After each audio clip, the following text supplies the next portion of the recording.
Welcome back. Glad you could join me in here today on this frosty day.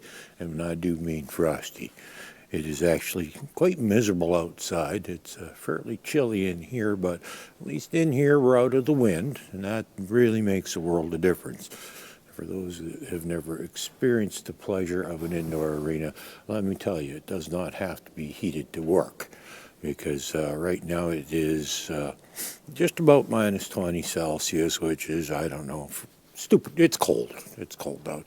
And outside, it's kind of breezy. It's not a lot of wind, but it's enough that add it to that temperature, and it makes for a rather unpleasant situation, I can assure you. In here, much nicer. Today I want to talk about personal space. And this guy's going to help me, I hope.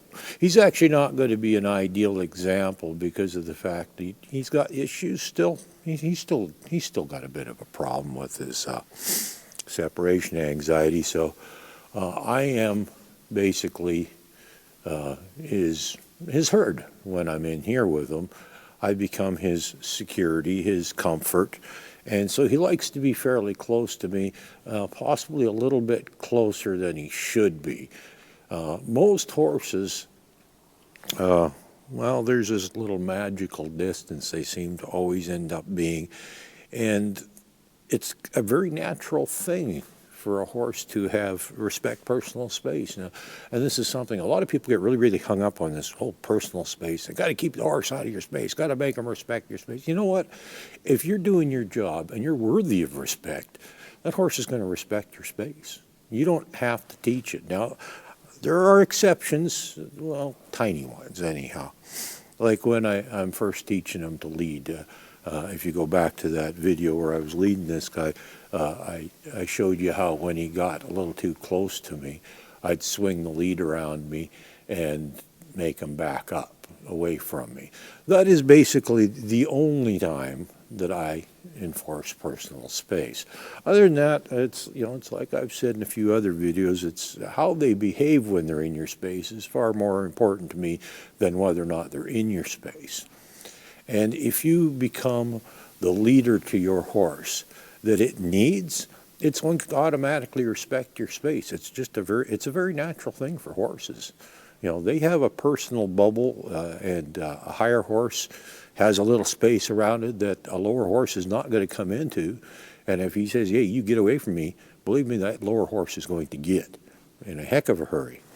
Now, in his case, he actually, because he's a little insecure, he likes to be a little closer to me than normally a horse should be, in my opinion, but I don't worry about it. He doesn't crowd me, he doesn't push on me, he's pretty good.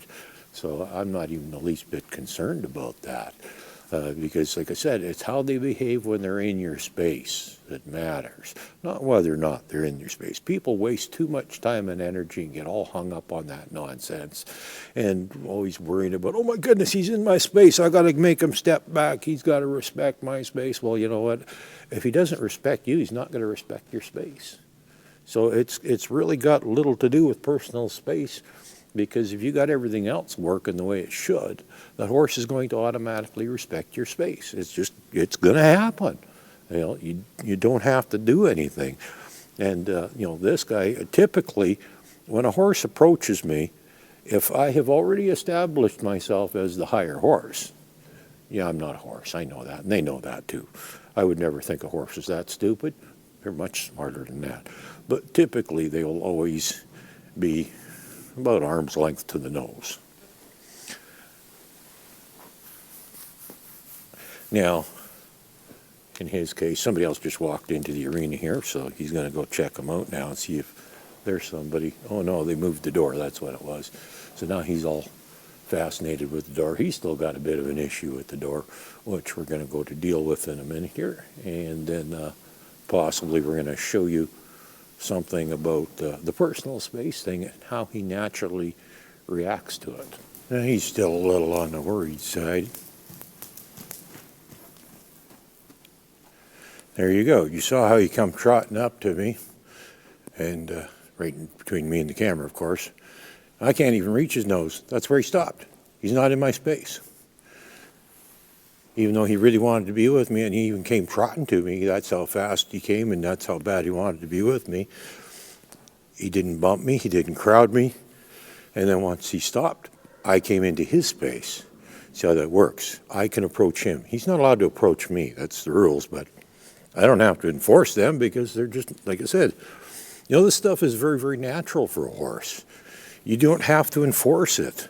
They'll just do it, and I'm going to come a little closer to the camera now, and I'm not going to do a thing. He's going to come over here because that's what he does, and he's going to stop in the way, of course. But you see, he's not crowding me. He's not pushing on me. He's not bumping into me. He's very nervous. You can see he's actually shaking a little, if you can see. That's not from the cold, by the way. That's actually nerves because he was outside in the wind. He wasn't shaking. It wasn't until after he got in here, separated from his herd. Back up, sir. And so that's how the whole personal space thing works. It's very, very natural. He's not going to bump into me. He's not going to crowd me. He hasn't even got a lead on. This is where he wants to be. This is totally up to him. His natural behavior, his natural connection with me. And if you have everything else working the way you're supposed to with your horse, this is exactly what you're going to get, too. You're going to have a horse that, A, wants to be with you, but when it is with you, it will maintain a respectful distance. And, the whole respect thing, that's... There you go. Another perfect example. And that's about the distance they seem to like. I don't know why. I don't understand it. I have no explanation for it. But if you reach your arm out as far as you can, you'll be able to touch their nose. That just seems to be the way they do things. And back to that respect thing again. Like I said, I did a video on that subject a while back. And, it's a case of, are you worthy of respect?